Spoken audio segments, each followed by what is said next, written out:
A lot of the work that I've done over my career is in the field of life cycle assessment. And this is basically an approach that's used to quantify environmental impacts from cradle to grave, or cradle to cradle as it may be, for products. So these questions that we have about, at the grocery store, paper or plastic, or what has the lower environmental impact, or electric vehicle compared to internal combustion vehicle. Life cycle assessment is the approach that's used to evaluate that. And so over the course of my time here at MIT, I've spent a lot of time exploring those questions with various industry partners and looking at what are best practices, how do we communicate this to people, and how do we use those tools to be able to support decisions. And more recently, with a colleague, Elsa Olivetti, we've developed a professional education course on life cycle assessment, and as a consequence, we've been able to really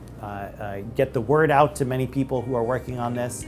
And it's an important topic because it's meant to be able to inform decisions around what are environmentally preferable solutions. Everyone is curious about what is the lower environmental impact solution. Like I get approached by media on a regular basis saying, hey, I wondered about hand drying, about reusable plastic bags, about one thing or another.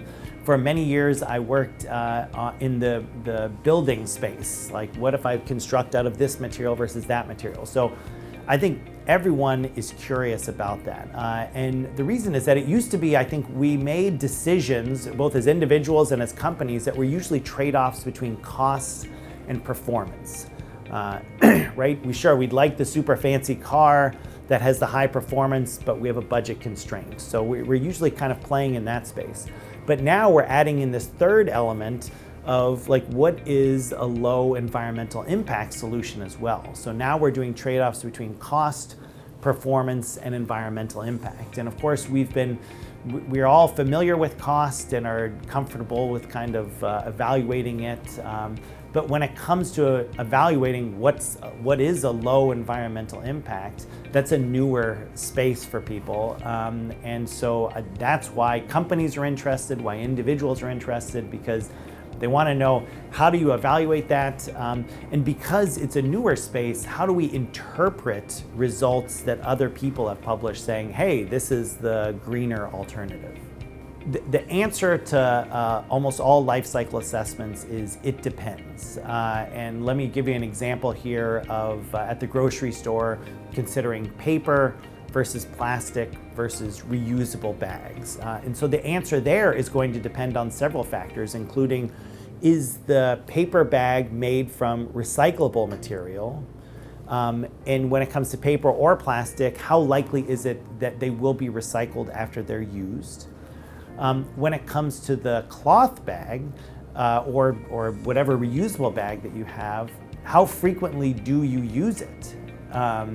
And do you wash it? Because there's environmental impacts associated with that. And so, and I think it's okay that the answer is that it depends. The purpose of the life cycle assessment is to point out to people what are the key drivers of environmental impact, so that they kind of know where to prioritize any actions that they would take. And then also, what are the factors that would determine when one solution is environmentally preferable to another?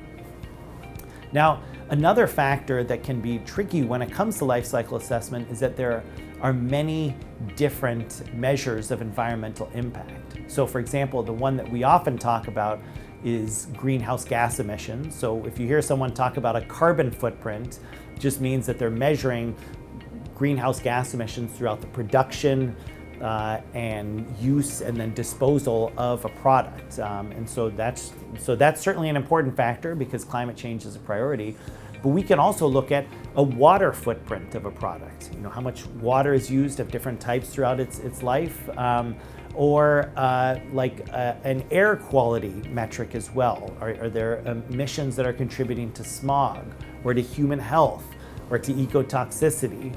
And so depending on the priorities of the person who is doing the analysis, you can look at many different measures of environmental impact. And so that can be challenging because it leads sometimes to some trade-offs, but I think having that transparency and understanding what are the key drivers is important. You know, there's a mantra that we really follow in this space that is all models are wrong, but some are useful. Like we're not trying to come up with the perfect number of exact amount of CO2 emissions per product, but rather to help people understand what are the key drivers of environmental impact, and then by consequence, what are the actions that people can take that will have the most impact.